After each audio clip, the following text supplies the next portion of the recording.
I'm Tom from Do-It-Yourself Home Automation, and this is a look at the Croix watermelon sparkling water that I like to drink a lot. I actually like all the different flavors of this. And I call it Croix, which is the French pronunciation. Some people call it Croix, which is more the Americanized way. I think it's given this title because it's supposed to be sort of a classier version. It's very subtly flavored, kind of classier version of the traditional sparkling water. And it's one of the things that I do like about it. It is made in the United States, though, so it's not actually a French product. So whatever way you want to pronounce it is totally fine. I like that it has these essences, they call them. So it has a very subtle flavor in this case. Again, it's watermelon. They're emphasizing the French connection by using the French word there.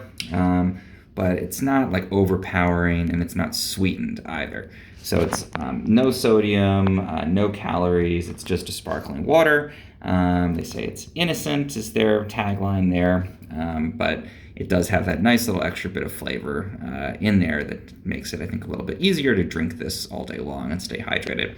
So I really love it for that reason, and I like that you can get a lot of different flavors.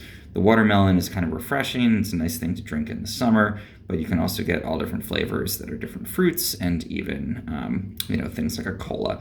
So that's my La Croix Pasteque, I guess I would call that, watermelon sparkling water. And it's really, again, a good option just to stay hydrated throughout the day.